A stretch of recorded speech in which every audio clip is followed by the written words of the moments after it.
nazywam się Wenancjusz Ochman, prowadzę programy mentoringowe dla Fundacji Arteria z Zabrza. Moje doświadczenia mentoringowe wywodzą się i z sektora prywatnego, i z sektora pozarządowego.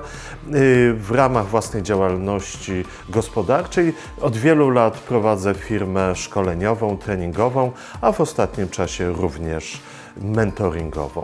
Fundacja Arteria zajmuje się mentoringiem dla kilku grup odbiorców. Jedną z tych grup są bardzo młodzi ludzie, którzy dopiero wchodzą w swoje zawodowe życie, głównie studenci bądź jeszcze uczniowie szkół średnich. Odbiorcy ci związani są przede wszystkim z szeroko rozumianymi przemysłami kreatywnymi. Są to młodzi artyści, głównie muzycy, którzy chcieliby rozwijać swoją karierę zawodową właśnie jako czynnie działający muzycy.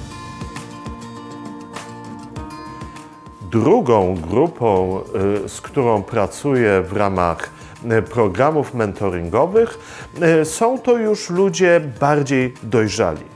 Na ogół posiadający wykształcenie formalne z zakresu wykształcenia artystycznego, ale chcący otwierać własną działalność gospodarczą.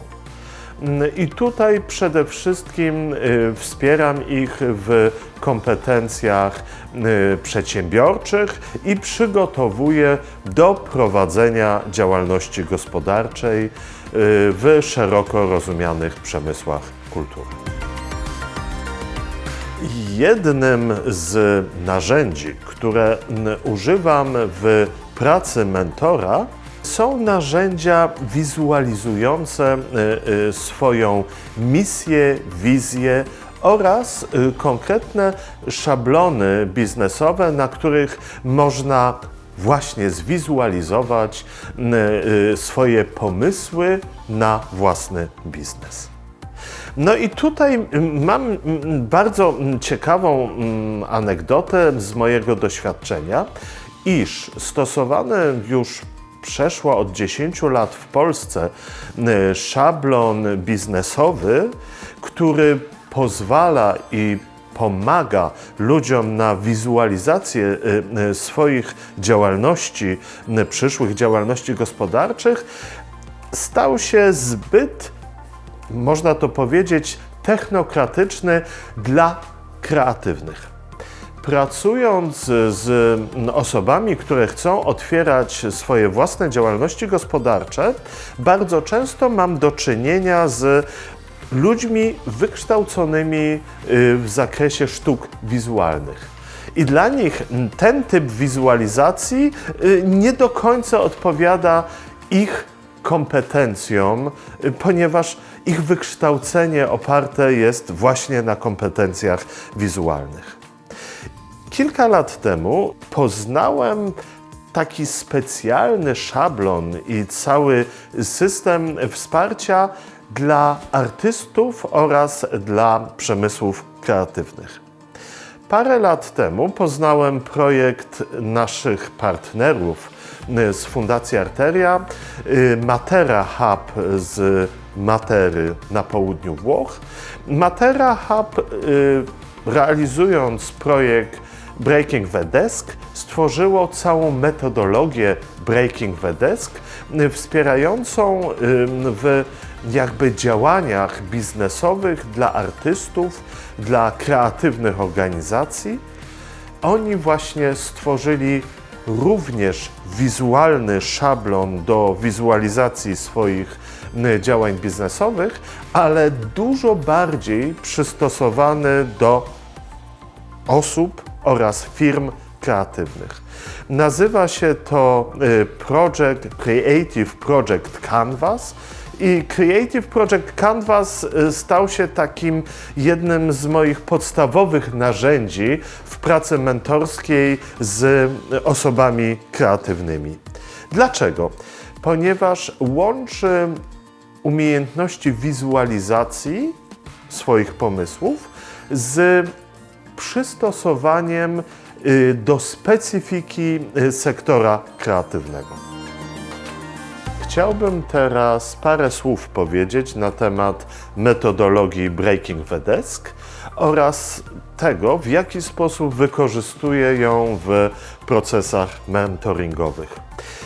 Przede wszystkim najlepiej sprawdza się ta metodologia u osób oraz organizacji kreatywnych, które chcą z jednej strony rozwijać swoje działalności gospodarcze w szeroko rozumianych przemysłach kultury, z drugiej strony w organizacjach kreatywnych, które chcą jakby przetestować i sprawdzić swoje pomysły na projekty, a potrzebują narzędzia, które ten system testujący mogłoby im umożliwić. Breaking the Desk jest na tyle interesujące i nie tyle ciekawe, co dające konkretne rozwiązania, ponieważ rozpoczyna się jakby wizualizacją swojej misji i wizji. Osoba kreatywna, artysta, czasami z pewnym dużym trudem potrafi zbudować misję i wizję konkretnych działań biznesowych dla swoich działań artystycznych. W tym pomaga ścieżka rozwoju misji i wizji, a od ścieżki rozwoju rozpoczyna się cały proces budowania swoich wartości. Wartości, na bazie których możemy zbudować swoje produkty, które potem możemy oferować naszej grupie odbiorców. W Creative Project Canvas niezwykle cieszy mnie jeden fragment, o którym chciałbym powiedzieć, który nazywa się Mistrzowie i krytycy.